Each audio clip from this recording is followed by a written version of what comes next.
Welcome back. In this new video, I'm going to be sharing a new chapter of a new chapter of the book that my cousin, my dear cousin, American cousin, shared with me. As I told in previous video, she wrote a book, 125 pages, and she's about to publish this book, and this is the chapter I want to share with you.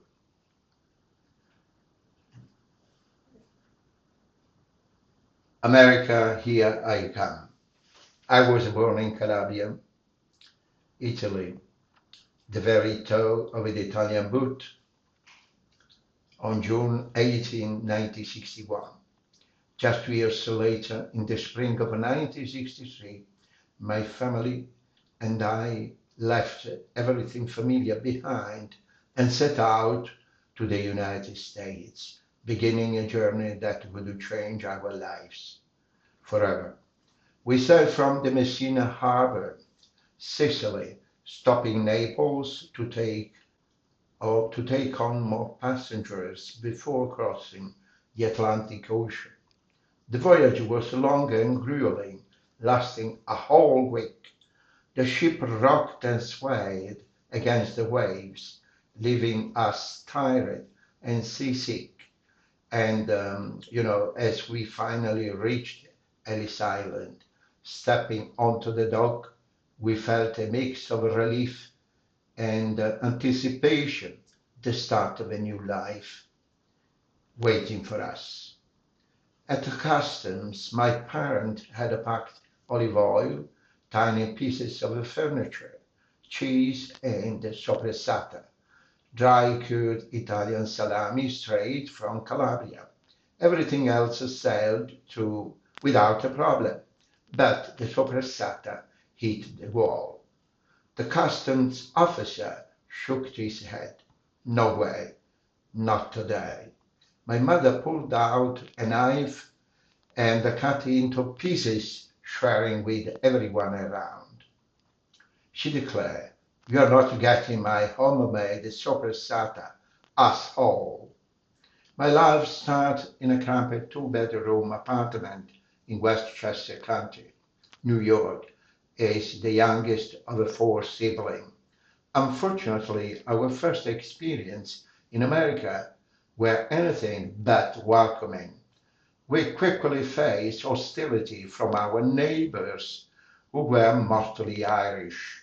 They shouted hurtful insults and even threw bleach at our door, targeting us with phrases like, "You Guinea, go back to Italy." I can only imagine the heavy burden my parents carried as they dreamed of a better life for us in a place that felt so uninviting.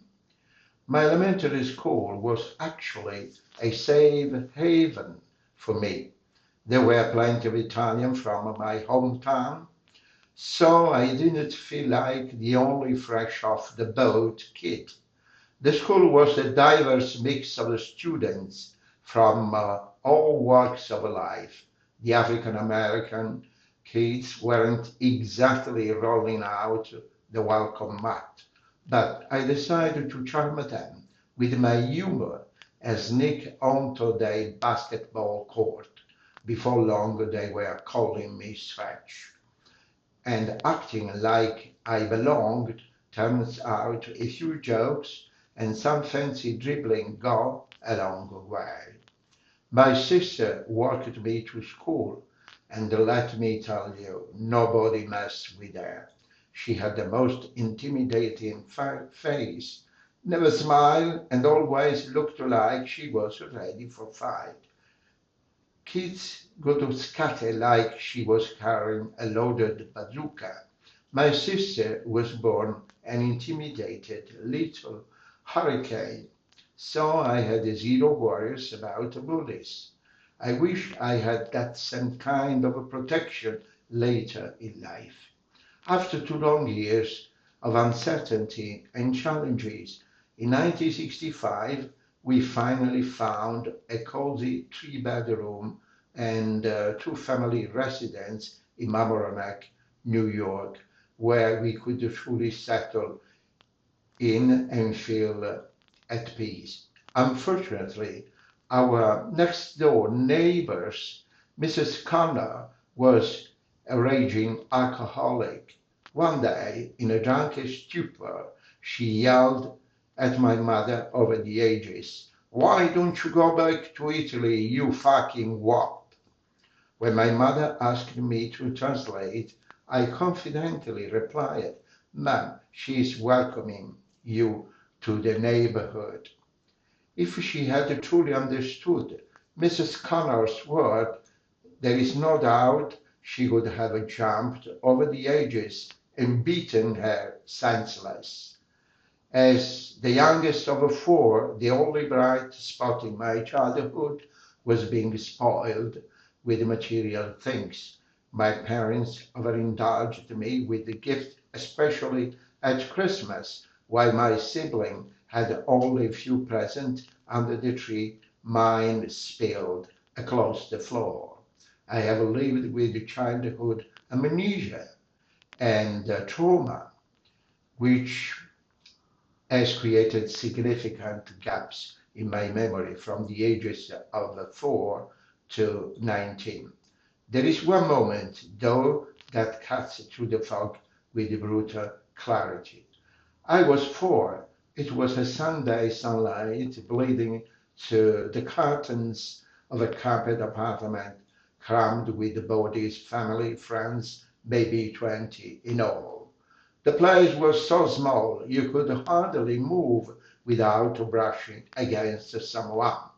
The air was heavy with the scent of garlic and onions sizzling in oil, a smell that should have been comforting. Laughter and conversation bounced around the room, the echoes making it seem like 100 people were packed inside. And then it happened. My father, the prankster, who thought embarrassment was a comedy, tugged my pants and underwear down to my ankles, right there in front of everyone, leaving me red-faced while the room snickered. The laughter didn't stop. It just changed, sharpened. I remember the heat rising to my face, the paralyzing freeze in my limbs. Everyone saw, and no one moved. No one defended me, but something in me cracked that day. I didn't have the words for it then. Now I know. It was the moment I learned that shame could be forced on you, that betrayal could wear a family face, and that sometimes are the people who are supposed to protect you. The laughter that erupted from the crowd, a mix of adults and children, echoed in my ears. But instead of joining, I felt engulfed by an overwhelming wave of embarrassment and humiliation. That brief thoughtless act not only stole my dignity in that moment, but also carved a lasting impression on my soul. The sense of ridicule I experienced was traumatic, and it's a moment it can never erase from my memory. That defining moment in my childhood changed my life. Even now, as an adult, I often feel very vulnerable during simple activities, like getting undressed, taking a shower. Just thinking that about being exposed in front of others makes me anxious and uneasy. As I look back at my past, I feel the need to share that first moment of trauma as well as the physical and emotional abuse I faced during my entire childhood and teen years. These painful experiences, especially the time when I felt powerless and exposed, are connected to my ongoing struggle. They have affected how I see my self-worth and have been key to my journey of understanding who I am today. My story is one of survival, driven by a need to heal and find peace in a world that once felt very hostile. And this is the story, a very touching movie story my cousin shared with me. Thank you so much for watching. Bye bye.